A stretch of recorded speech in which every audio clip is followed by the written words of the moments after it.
Guys, magandang gabi po sa inyong lahat. Galing po tayo doon sa park ninyo, no? Nag-off-cam kami kanina. Nagkipag-usap sa akin. Meron po siyang tinuturo para po ay hindi na po nila magalaw yung yung bato. Kasi yung bato na to, pakinggan natin, no? Meron talaga tayong maririnig dito na mga boses na humihiyaw, nag-iiyakan. Kaya naisip ko talaga baka si Ramil po ito na naghingi ng tulong sa amin. Kaya ngayon guys, gagawin po namin dito sa bato na ito. Ilalagay ko po dito mamaya. At saka may mga sangkap po tayo na galing po dito sa balon. Ito yung sabi ni kaibigan ninyo. Makatulong po na ito para po yung mga nakulong na kaluluwa dito guys. Yung mga butas-butas na po ito guys. Dito natin marinig talaga yung mga hiyawan po nila. Kaya ngayon may sinukuan po tayo para makatulong din ito. Kasi po kapag may elemento, bumubula talaga dahil po sa sinukuan. Kasi pangontra po ito sa lahat ng mga elemento. Kaya para makita po natin na yung totoo, tatanggalin lang natin dito yung tatanggalin natin ito guys para ito po, ito yung holy water, no, na ibabad po natin. Kasi para maganda talaga pag may mga sangkap tayo na pangontra po sa mga masamang elemento. Ito ilalagay din natin yung sinukuan. Umpisa na po natin guys.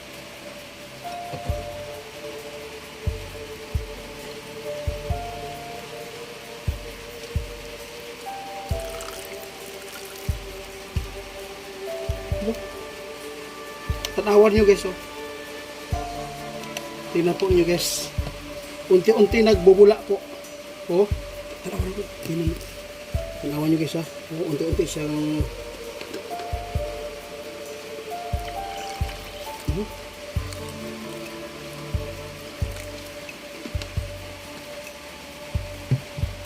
maya-maya konti guys.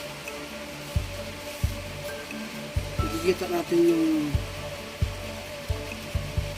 talaga yung bato na yan.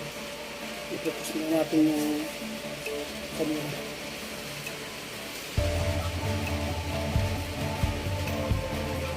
Guys, kaya ginawa po namin dito yung tinuturo ni kaibigan ninyo, yung ibabad po yung bato dito. Kasi po hindi ito basta-basta po na bato na hindi po talaga makakaya to biyakin gamit ang mga maso nito. Kaya ipababad po muna daw ni kaibigan ninyo sa holy water at saka sinukuan at saka galing sa balon po na tubig para po ay yung mga butas-butas po ng kanyang hugis dito para unti-unti siyang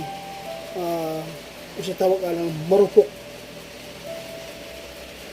mugabok siya guys, para hindi tayo mahirapan po pagdala po na natin doon sa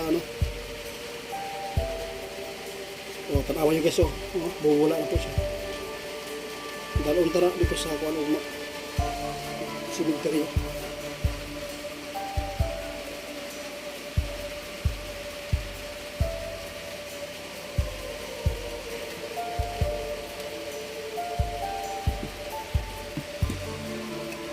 Yes, tatabunan na po natin guys, ha, para hindi po makalabas yung di magandang elemento. Parang nakokontrol po ito sa kataw kapag hindi natin takipan. Hanggang dito lang muna guys. Abangan na lang po natin bukas yung kabuuang pangyayari sa bato. Kung matulungan po ba natin yung nakakulong. Hindi ko inasahan lahat po ng bagay may paraan po, no? Kasi po si Linyo napinsala dahil po dito. Pero napinsala man siya, pero meron din natulungan po yung katao na kaibigan ni Bro Larry. Mabait po talaga yung kaibigan ni Bro Larry kasi po nakatulong din siya. Salamat po sa inyo guys. Salamat po.